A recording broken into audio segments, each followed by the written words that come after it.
ನಮಸ್ಕಾರ ವೀಕ್ಷಕರೇ, ನೋಡಿ ಈವ್ನಿಂಗ್ ಸ್ನ್ಯಾಕ್ಸ್ಗೆ ಏನಾದರೂ ಖಾರವಾಗಿ ತಿನ್ನಬೇಕು, ಜಾಸ್ತಿ ಖರ್ಚಾಗಬಾರ್ದು, ಆದರೆ ರುಚಿ ಚೆನ್ನಾಗಿರಬೇಕು, ವೆಯ್ಟ್ ಲಾಸ್ ಆಗಬೇಕು, ಆದರೆ ವೆಯ್ಟ್ ಗೈನ್ ಆಗಬಾರ್ದು. ಸೊ ಅಂತಹ ರೆಸಿಪಿ ಇದು. ಅದೇನೂ ಅಲ್ಲ, ಬೇಲ್ಪುರಿ ರೆಸಿಪಿ.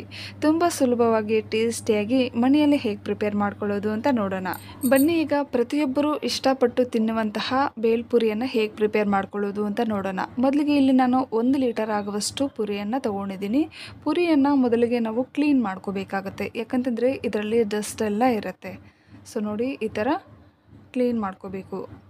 ನೋಡಿ, ಕೆಲವರು ಈ ಥರ ಕ್ಲೀನ್ ಮಾಡ್ಕೊಳ್ದಿರ ಹಾಗೆ ಯೂಸ್ ಮಾಡ್ತಾರೆ. ಸೊ ಖಂಡಿತ ತಪ್ಪು, ಯಾಕಂತಂದರೆ ತುಂಬ ಡಸ್ಟ್ ಇರುತ್ತೆ ಪುರಿಯಲ್ಲಿ.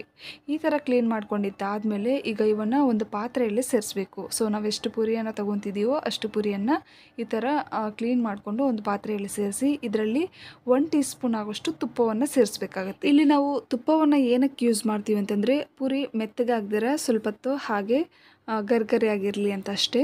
ಸೊ ನಾವು ಕ್ಯಾರೆಟು, ಈರುಳ್ಳಿ ಇವೆಲ್ಲ ಹಾಕಿದ್ದಾದಮೇಲೆ ಮೆತ್ತಗಾಗೋಗುತ್ತೆ. ಸೊ ಬೇಗ ಮೆತ್ತಗೆ ಆಗದಿರ ಇರಲಿ ಅಂತ ತುಪ್ಪವನ್ನು ಯೂಸ್ ಮಾಡ್ತಿದ್ದೀವಿ. ನಿಮ್ಗೆ ತುಪ್ಪ ಬೇಡ ಅಂತಂದರೆ ಸ್ಕಿಪ್ ಮಾಡ್ಬೋದು.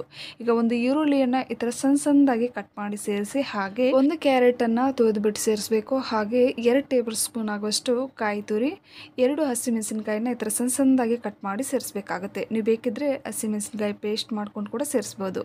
ಹಾಗೆ ಸ್ವಲ್ಪ ಕೊತ್ತಂಬರಿ ಸೊಪ್ಪನ್ನು ಈ ಥರ ಸಣ್ಣದಾಗಿ ಕಟ್ ಮಾಡಿ ಸೇರಿಸಿ, ನಂತರ ನಿಮಗೆ ಯಾವ ಮಿಕ್ಸರ್ ಬೇಕೋ ಅದನ್ನು ಕೂಡ ಆ್ಯಡ್ ಮಾಡ್ಕೋಬೋದು. ಹಾಗೆ ಒಂದು ಟೊಮೊಟೊ ಹಣ್ಣನ್ನು ಈ ಥರ ಸಣ್ಣದಾಗಿ ಕಟ್ ಮಾಡಿ ಸೇರಿಸ್ಬೇಕಾಗತ್ತೆ. ಸೊ ಪುರಿಯಲ್ಲಿ ಆಲ್ರೆಡಿ ಉಪ್ಪಿರೋದ್ರಿಂದ ಈರುಳ್ಳಿ, ಟೊಮೊಟೊ ಮತ್ತು ಕೊತ್ತಂಬರಿ ಸೊಪ್ಪು ಇದಕ್ಕೆ ಸರಿ ಹೊಂದುವಷ್ಟು ಉಪ್ಪನ್ನು ಸೇರಿಸ್ಬೇಕು. ಜಾಸ್ತಿ ಉಪ್ಪನ್ನು ಹಾಕ್ಕೋಬಾರ್ದು. ಮೊದಲಿಗೆ ಸ್ವಲ್ಪ ಉಪ್ಪನ್ನು ಸೇರಿಸಿ ನಂತರ ನೋಡಿಕೊಂಡು ಉಪ್ಪನ್ನು ಆ್ಯಡ್ ಮಾಡಬೇಕಾಗತ್ತೆ.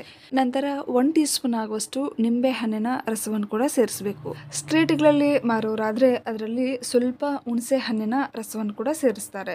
ಇದರಲ್ಲಿ ಬೇಕಂತಂದರೆ ನಿಪ್ಪಟ್ಟನ್ನು ಚೆನ್ನಾಗಿ ಪುಡಿ ಮಾಡಿ ಸೇರಿಸಬಹುದು. ಈ ಎಲ್ಲ ಇಂಗ್ರೀಡಿಯೆಂಟ್ಸನ್ನು ಸೇರಿಸಿದ್ದಾದಮೇಲೆ ಇವನ್ನು ಚೆನ್ನಾಗಿ ಮಿಕ್ಸ್ ಮಾಡ್ಕೋಬೇಕಾಗುತ್ತೆ. ಸೊ ನೀವು ಕೈಯಲ್ಲಿ ಬೇಕಾದರೆ ಮಿಕ್ಸ್ ಮಾಡ್ಬೋದು, ಇಲ್ಲ ಅಂತಂದರೆ ಈ ಥರ ಸ್ಪೂನಲ್ಲಿ ಕೂಡ ಮಿಕ್ಸ್ ಮಾಡ್ಕೋಬೋದು. ಒಮ್ಮೆ ಈ ಥರ ಚೆನ್ನಾಗಿ ಮಿಕ್ಸ್ ಮಾಡ್ಕೊಂಡಿದ್ದಾದಮೇಲೆ ಸೊ ಇವನ್ನು ತಕ್ಷಣ ತಿನ್ನಬೇಕು. ಸೊ ನಾವು ಮತ್ತೆ ತಿಂತೀವಿ ಅಂತ ಮಿಕ್ಸ್ ಮಾಡಿಟ್ರೆ ಮೆತ್ತಗಾಗೋಗುತ್ತೆ. ಸೊ ಮಿಕ್ಸ್ ಮಾಡಿದ ತಕ್ಷಣ ತಿಂದರೆ ತುಂಬ ಚೆನ್ನಾಗಿರುತ್ತೆ. ಸೊ ಖಂಡಿತ ನೀವು ಕೂಡ ಈ ಬೇಲ್ಪುರಿ ರೆಸಿಪಿಯನ್ನು ಟ್ರೈ ಮಾಡಿ, ತುಂಬ ಚೆನ್ನಾಗಿರುತ್ತೆ.